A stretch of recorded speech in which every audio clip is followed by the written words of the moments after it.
pegando um pouco do que a Angélica falou já também, eu sou da terra vizinha da dela, né? Vizinha no sentido que infelizmente nos colocaram nesse espaço de sermos vizinhas e não estarmos no mesmo coletivo, né?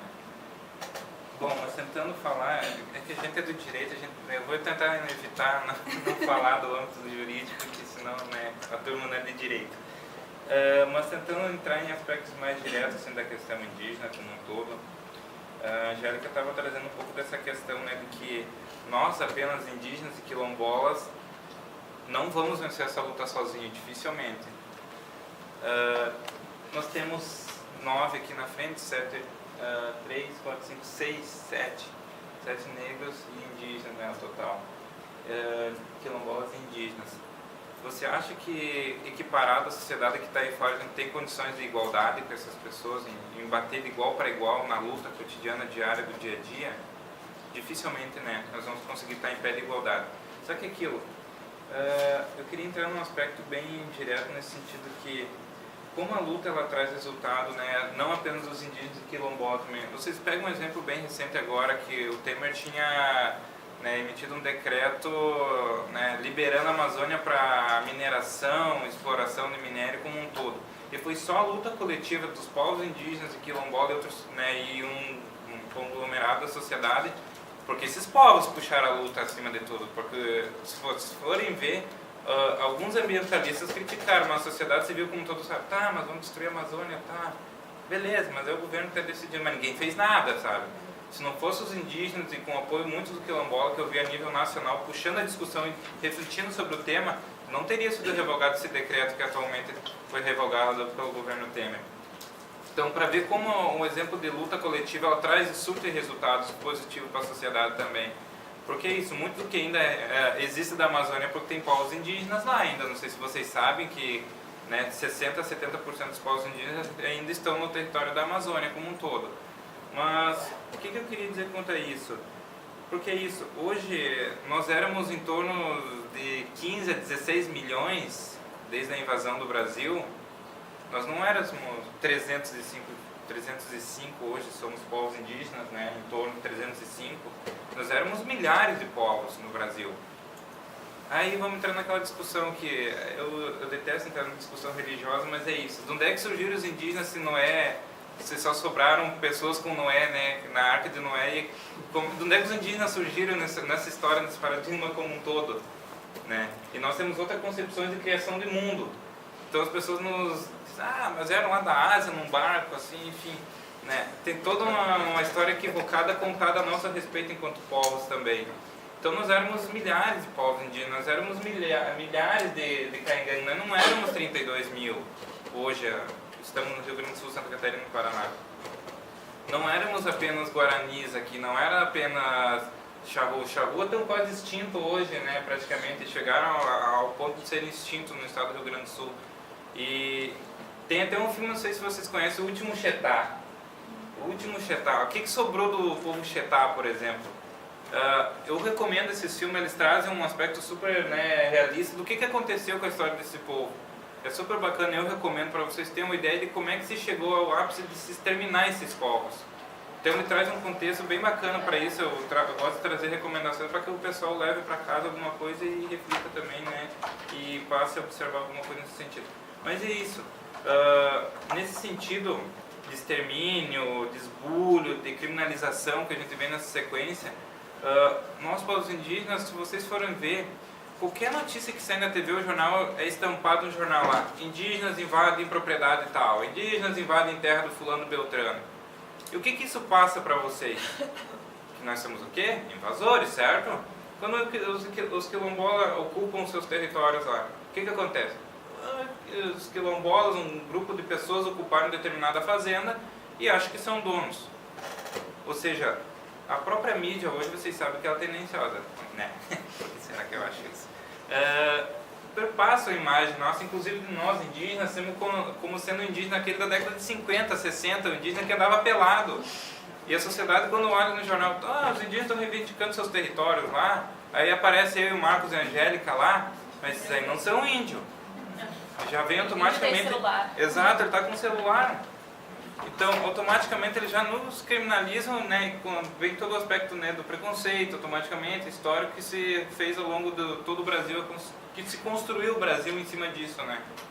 Então, isso vem muito no que se dá nos dias atuais hoje. Então, o nosso Brasil, ele começou errado. Eu conversei com alguns alemães na faculdade de Direito, eles dizem que eles brincam que o Brasil só tem ladrão.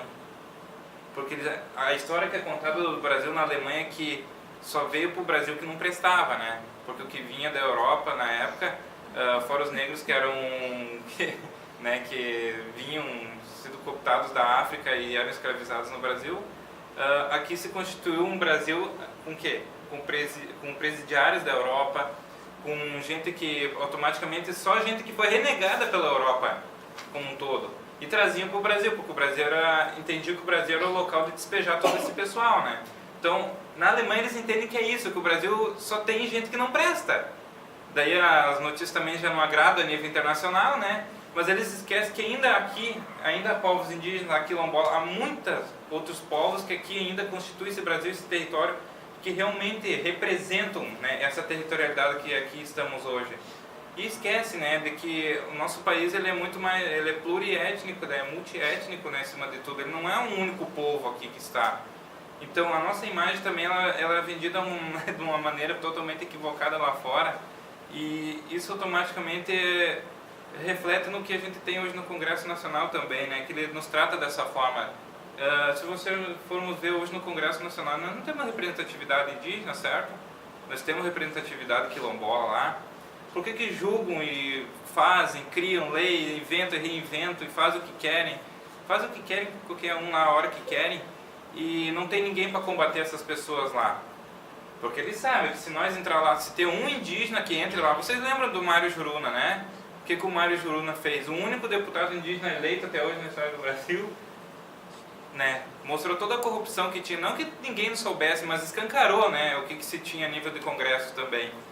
E hoje nós temos uma precariedade nesse sentido, né, que nós não se fazemos representados no Congresso Nacional e a gente sofre, eu diria que, né, a gente sofre está enfrentando uma batalha em 3 frentes, porque a gente enfrenta o Poder Executivo, o Poder Judiciário e o Poder Legislativo. O Executivo através dos seus decretos, né, tentando impor marco temporal, que o Judiciário muitas vezes ainda não julgou, mas que é aquela, porque se nós estamos reivindicando nosso território hoje, automaticamente a primeira coisa que é aberta é uma ação, né, de reintegração de postos. Automaticamente vai para o Judiciário e, enfim, a Fundação Nacional do Índio, por exemplo, a FUNAI, ela cria um GT para fazer estudo antropológico do território. O laudo antropológico que é feito para, né, fazer estudo do caso hoje, do território como um todo, ele é apenas criado para fazer reconhecimento daquele território. Mas o que ele foi criado hoje, eles inverteram. Ele é feito para desconstituir a territorialidade dos povos indígenas, muitas vezes. Ou seja, algo que foi criado só para reconhecer, ele nega nossos direitos, nossa ancestralidade nesses territórios. Então, o Poder Executivo hoje tem baixado a sua portaria 303, né, atualmente, que instituiu o marco temporal para demarcações de terras indígenas hoje. Ou seja, para o Poder Executivo e para a galerinha do Temer, eu não estou falando do Temer só, porque essa discussão não chegou à tona hoje no governo Temer, ele já veio muito antes, vinha de Dilma, vinha de Lula. Engana-se quem acha que foi só agora no Temer que a coisa ficou feia, que tudo se tornou uma merda da noite pro dia. Ele já vem muito antes mesmo, né, do que a gente imagina.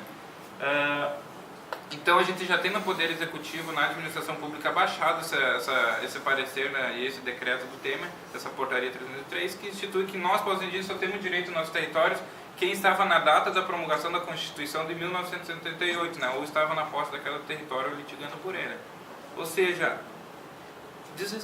desreconhecendo o próprio Estado brasileiro, desreconhecendo que eles nos tiraram dos nossos territórios.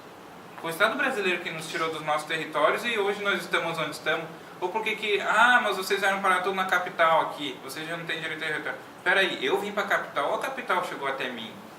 Temos que ver algumas coisas, né? Muitos equívocos ainda estão na história. Ou a gente acha que Porto Alegre nasceu da noite podia onde está. Se formos ver, os Guarani estavam aqui muito antes, né, de qualquer um, inclusive, né, nós, Caetano Guarani, constituímos esse espaço também. Então há toda uma equivocidade nesse sentido que sempre nos colocam quanto invasores e que nós não temos direito a esse território porque nós nunca estivemos aqui. E hoje no judiciário, o judiciário só vem, a gente brinca, né, que hoje não nos matam, além de nos matar a bala, eles nos matam na caneta, né? Por que isso? Por que a gente está no ensino superior hoje? É para tentar, pelo menos, aprender esses artifícios. Mas não que eles não deixem de fazer isso também. Porque isso, o judiciário vai lá e julga sempre contra os povos indígenas, sempre contra os povos quilombola, sempre contra né, os que estão à margem da sociedade, o judiciário está sempre lá, realmente exterminando. Ou quem está como o Onir falou, quem está, a massa carcerária hoje no Brasil é o quê? Formada por quê? Por negros, né? Então, a gente tem que refletir muito nesse sentido do que a história do Brasil nos constituiu enquanto sociedade hoje. E é aquela, eu não vejo que a gente, como o Onir também fala, o barco está afundando. Né? O barco está afundando, é aquela, a gente vai afundar junto e ninguém fez nada contra isso, sabe? Enquanto a gente vê hoje uma resistência dos povos indígenas, dos povos quilombolas hoje, né, que estão sempre nessa luta cotidiana, conjunta e cada vez mais, sabe, nos colocando como, né, a gente é nós somos todas pessoas iguais, calma aí, né? Não é bem assim. Nós somos pessoas, cada um tem sua cultura acima de tudo, mas nós temos uma concepção de mundo acima de tudo, que eu consigo viver no espaço de vocês ainda assim sem deixar de ser quem nós somos acima de tudo. E assim o quilombola também eu entendo dessa forma, né? Eu creio que seria nesse sentido. E assim vocês podem se inserir nos espaços nossos, mas vocês não vão deixar de ser quem vocês são. Porque isso, ninguém se tornou indígena vindo para o Brasil, certo? Continuaram sendo quem são. E nós, se eu ir na Alemanha ou qualquer outro lugar, na Bolívia, eu vou continuar sendo indígena, sem deixar quem eu sou. Só que é isso, e todo o sistema colonial é isso, sempre tentou colocar nós num único saco, né? E tratar todos de uma forma única.